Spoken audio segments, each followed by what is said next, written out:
नमस्कार. Knowledge basket इंडियामध्ये परत एकदा तुम्हा सर्वांचं मनापासून स्वागत. आजचा विषय आहे मुलगा कसा होतो, यामागचं वैज्ञानिक कारण काय असतं.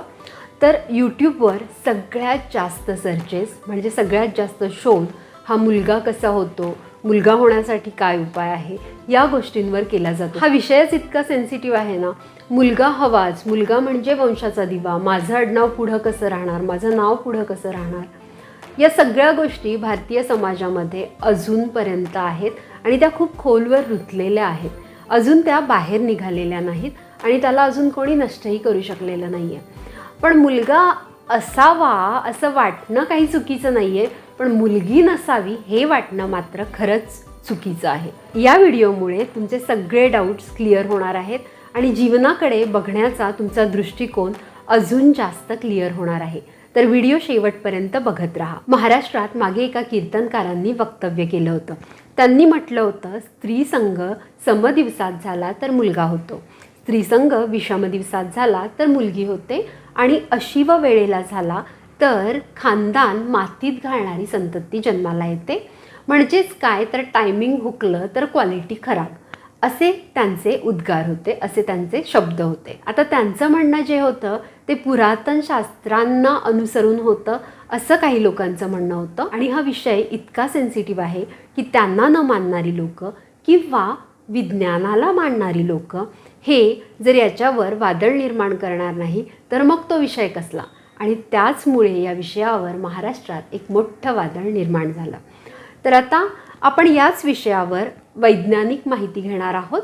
आता महाराज खरे होते का खोटे होते या विषयावर या व्हिडिओवर काहीही चर्चा नाही आहे, कारण प्रत्येकाची वेगवेगळी मतं असू शकतात आणि त्यांना ते फॉलो करण्याचं त्यांचं स्वातंत्र्य आहे. त्यामुळे याच्यामध्ये आपण काही बोलायचं नाही आहे ना, कुठल्या गोष्टीचं आपल्याला वादळ निर्माण करायचं आहे. तर याची शास्त्रीय कारणं आपण या व्हिडिओमध्ये समजून घेणार आहोत आणि ही शास्त्रीय कारणं माहीत असणं हे देखील खूप महत्त्वाचं आहे. स्त्रियांमध्ये 22 गुणसूत्र असतात आणि एक लिंग गुणसूत्र असतं.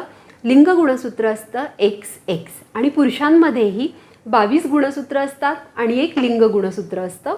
तर जे लिंग गुणसूत्र पुरुषांमध्ये असतं ते असतं XY. याचा सोप्या भाषेत अर्थ काय, स्त्रियांचं जे अंड असतं ते फक्त X जातीचं असतं आणि पुरुषांमध्ये X आणि Y दोन्ही प्रकारचे शुक्राणू असतात. दोन्ही प्रकारचे गुणसूत्र किंवा क्रोमोझोम्स असलेले शुक्राणू पुरुषांमध्ये असतात. त्यामुळे समागमानंतर जर X जातीचा शुक्राणू स्त्रीच्या अंड्यामध्ये गेला तर जोडी बनते XXXX म्हणजेच XX. तर ही जोडी बनल्यामुळे जे लिंग तयार होतं ती असते मुलगी. म्हणजेच काय, पुरुषाच्या X जातीचा स्पर्म, X गुणसूत्र कॅरी करत असलेला स्पर्म अंड्यामध्ये गेला तर बनते मुलगी आणि पुरुषामधला Y जातीचा म्हणजेच Y क्रोमोझोम कॅरी करत असलेला शुक्राणू हा जर अंड्यात गेला तर जोडी बनते XY आणि मग अशा वेळेला आपल्याला होतो मुलगा.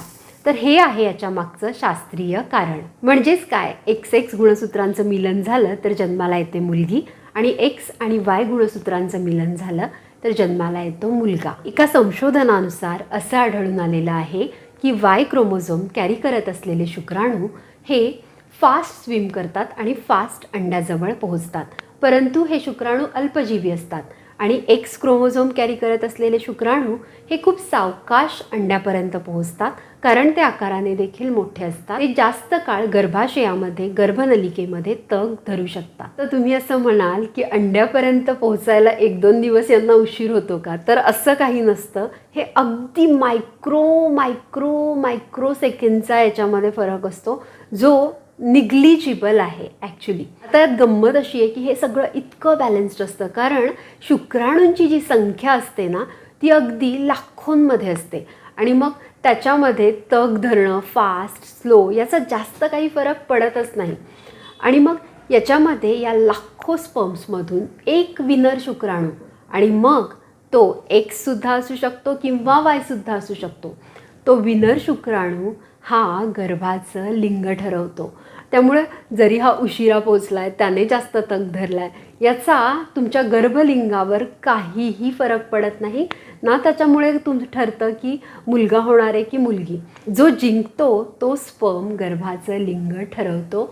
त्याच्यामध्ये कुठलं जेनेटिक मटेरियल त्याने कॅरी केलेलं आहे, कुठले गुणसूत्र कॅरी केलेले आहे लिंगाचे, त्याच्यावर त्या गर्भाचं लिंग ठरतं. महाराष्ट्रातच काय तर पूर्ण भारतामध्ये अजूनही स्त्री पुरुष समानता नाही. स्त्री जन्म झाला म्हणजे मुलीचा जन्म झाला तर तिचं स्वागत होत नाही. तर याच्यामध्ये फक्त न शिकलेला वर्गच नाही, अगदी उच्च शिक्षित उच्चभ्रू वर्गांमध्येही मुलगा होणं ही एक इच्छा बाळगली जाते. तर हे कितपत योग्य आहे? मानवी भ्रूण नष्ट करणं हे मनाला पटण्यासारखं आहे का? आणि याच्यामुळे समाजामध्ये बॅलन्स होऊ शकतो. एखादा जीव ते काही बोलू शकत नाही आहे म्हणून तुम्ही त्याला खुडून टाकणार, हे किती योग्य आहे? त्याला हार्टबीट्स आलेले आहेत, त्याच्या किडनीज तयार झालेल्या आहेत, त्याचे इवलेसे हात तयार झालेले आहेत आणि तुम्ही ते उखडून टाकणार, ही एक प्रकारची हत्याच आहे आणि निसर्गाचा समतोल बिघडवण्यासाठी केलेलं एक घृणास्पद कार्य आहे. त्यामुळे माझी सगळ्यांना एक कळकळीची विनंती आहे, आपण जेव्हा प्रगत होणार आहोत, आपला देश जेव्हा प्रगतीकडे वळतो आहे, अशा वेळेला जर या खुळचट कल्पना आणि खुळचट मानसिकता जर आपण ठेवली तर खरंच ती व्यक्ती म्हणजे ती मानसिकता ठेवलेली व्यक्ती तरी किती पुढे जाणार आहे? आपल्या भारतामध्ये गर्भलिंग ठरवणं हे तर कायदेशीर नाहीच आहे आणि हे नैतिकसुद्धा नाही आहे. आणि नैसर्गिकरित्या म्हणजे संबंध समदिवशी ठेवणं, विषम दिवशी ठेवणं किंवा चायनीज कॅलेंडर वापरणं, पर्टिक्युलर डाएट करणं, पर्टिक्युलर किट वापरणं, ओव्ह्युलेशनच्या वेळेला काही गोष्टी करणं, तर हे शक्य नाही आहे, सायंटिफिकली शक्य नाही. तुम्ही विचार करा ना, लाखो करोडोमधून अगदी मायक्रॉनमधला शुक्राणू तुम्ही निवडू शकता का हो? हे कसं झालं की पूर्ण जगातला जेवढा क्राऊड आहे, जगातली जेवढी लोकसंख्या आहे, त्यातनं कुठला तरी एक माणूस तुम्हाला पकडून आणायचा आहे, हे तुम्हाला शक्य आहे का हो एका जागी बसून? नाही ना.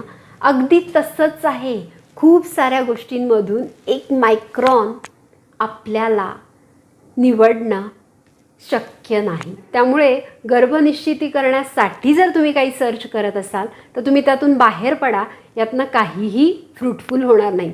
आणि जर तुम्हाला असं झालंच की असं केल्यामुळे तुम्हाला मुलगा झाला तर ते तसं नाही आहे, कारण 50% चान्सेस असेही आहेत की 50% तुम्हाला मुलगा किंवा मुलगी होणारच आहे. त्यामुळे तुम्ही समाजात अशी अफवा देखील पसरवू नका की मी हे केलं म्हणून मला मुलगा झाला आणि मी हे केलं म्हणून मला मुलगी झाली. तर तसं बिलकुल नाही आहे. मुलगा होणं किंवा मुलगी होणं हे तुम्ही दैवावर किंवा आपल्या नशिबावर सोडलेलंच बरं आहे. याच्यामध्ये ह्युमन इंटरव्हेन्शन करून तुम्ही काहीही करू शकत नाही.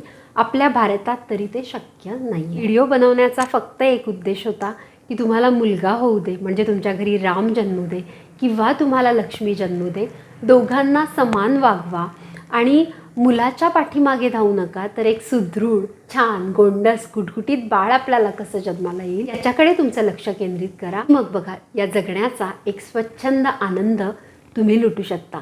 आणि मग ती जी गोष्ट आहे ना, मला मुलगा नाही आहे, माझा वंश पुढे चालणार नाही आहे, माझ्या घराला वंशाचा दिवा नाही आहे, ती गोष्ट तुमच्या मनात घर करणार नाही आणि तुम्हाला ती सतत त्रास देणार नाही. त्याचप्रमाणे असे पॅरेंट्स ज्यांना ऑलरेडी मुली आहेत, एक मुलगी आहे, 2 मुली आहेत आणि त्यांना परत मुलाची इच्छा आहे, त्यांना मला तुम्हाला सांगायचं आहे की अशी बरीच दाम्पत्य आहे, त्यांना ना मुलगा आहे ना मुलगी आहे, तर ते फक्त मुलगी होण्यासाठी सुद्धा तडफडत आहेत. तर अशा वेळेला जेव्हा देवाने तुम्हाला छानसं अपत्य, छानशी मुलगी दिलेली आहे, तर मग तिचा डिसरिस्पेक्ट करून, त्या लिंगाचा डिसरिस्पेक्ट करून तुम्ही मुलाची इच्छा कृपया करू नका.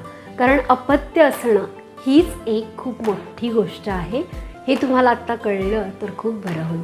आशा करते हा व्हिडिओ तुम्हाला नक्की आवडला असेल आणि हा व्हिडिओ तुम्हाला आवडला असेल तर मुलगा हवा अशी समजूत असणाऱ्यांना, नातेवाईकांना, मित्रमैत्रिणींना हा व्हिडिओ तुम्ही शेअर करा आणि अशाच नवनवीन व्हिडिओसाठी नॉलेज बास्केट इंडियाला सबस्क्राईब करा.